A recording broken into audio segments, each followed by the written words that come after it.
Con que Cronoticias 10 ya, ¿eh? Va avanzando el asunto. En esta ocasión nos vamos a centrar en seres vivos, las algas y los eucariontes. Así que vamos al lío. Algas. Las algas no son simplemente esas plantas marrones que te dan asco en la playa. Son unos seres vivos que presentan una complejidad muy variada, desde una única célula hasta miles de millones de células, desde minúsculas micromonas de 1 milímetro de diámetro a el sargazo gigante, de 60 metros de diámetro. Todas se consideran protistas, pero algunas, además, se reconocen como plantas. En general viven en ambientes muy húmedos o en el agua. Su diferencia con las plantas terrestres es la ausencia de un verdadero embrión y la ausencia de una envoltura multicelular alrededor de los gametangios y esporangios. Cuando llegue el momento os explicaré qué mierda es esta porque... menos las caráceas, que sí tienen.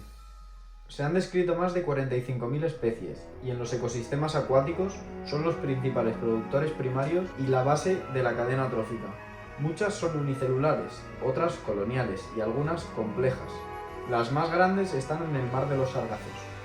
La coloración es muy variada, según los pigmentos que tengan. Clorofila, ficoeritrina, fucoxantina, caroteno, ficocianina y zeaxantina. Se estima que aparecieron hace unos 2.500 millones de años, ya que hace unos 2.300 millones de años se registró un enorme pico de oxígeno en la atmósfera. Se dividen en autótrofos procariotas y algas eucariotas. En los autótrofos procariotas entran nuestras amigas las cianobacterias, que pertenecen al dominio bacteria. Antes se llamaban algas verdeazules. ¿Y por qué? Pues porque eran de color magenta. Pero ahora el término alga se suele restringir a los eucariotas. Entre las algas eucariotas tenemos los Primoplantae, que son los eucariontes fotosintéticos primeros, descendientes directos del protozoo flagelado en cuyo centro una cianobacteria se convirtió en el primer cloroplasto. Hay 3 tipos de Primoplantae: las glaucofitas, algas unicelulares de agua dulce, algas rojas, fundamentalmente marinas, y algas verdes, principalmente de agua dulce, de las que evolucionaron las plantas terrestres. Entre las algas eucariotas también nos encontramos las algas cromofitas. Son la mayor parte de las algas cuyos cloroplastos proviene de una alga roja. Entre las algas cromofitas tenemos los heterocontos, que es un grupo evolutivo muy heterogéneo entre los que se encuentran los más importantes fotosintetizadores acuáticos como algas pardas, que son las algas más grandes, algas doradas, en su mayoría en lagos o lagunas dulces, algas verde-amarillas, fundamentalmente de agua dulce, diatomeas, unicelulares fundamentalmente marinas, son una parte importante del fitoplancton, y silicoflagelados, que son unicelulares que viven tanto en aguas continentales como en aguas marinas y en el suelo. Aparte de los heterocontos, las algas cromofitas tienen auzofitas, que son unicelulares cuyas escamas carbonatadas contribuyen a los sedimentos oceánicos, y criptofitas, formas unicelulares flageladas de aguas frías.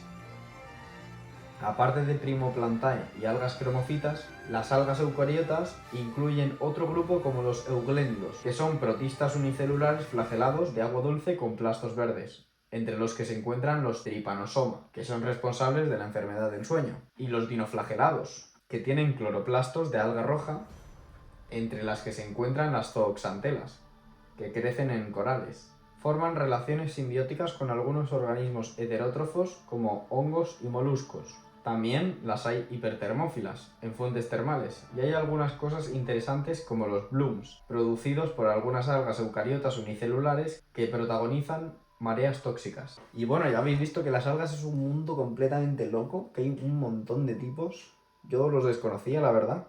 Sabía un poquito porque, bueno, ya lo sabéis, estudiaba biología, pero la verdad que es una cosa que está para indagar. Porque como bien sabéis también las usamos de alimento y tal. Pero bueno, suficiente alga por hoy.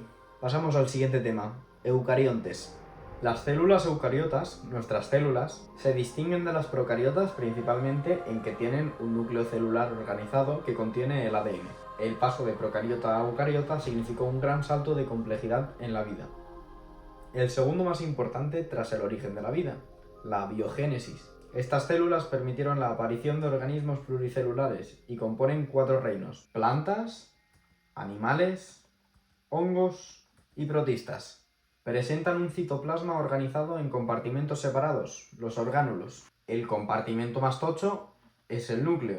El ADN se distribuye en cromosomas y proteínas. Aunque las eucariotas son muy diversas en forma, las características fundamentales son compartidas, así como el metabolismo y su bioquímica, al contrario de los procariotas. En principio contienen mitocondrias, adquiridos por endosimbiosis de ciertas bacterias primitivas, lo que les permite respirar oxígeno. Digo en principio porque algunas protistas han ido eliminándolas durante generaciones sustituyéndolas por otros orgánulos.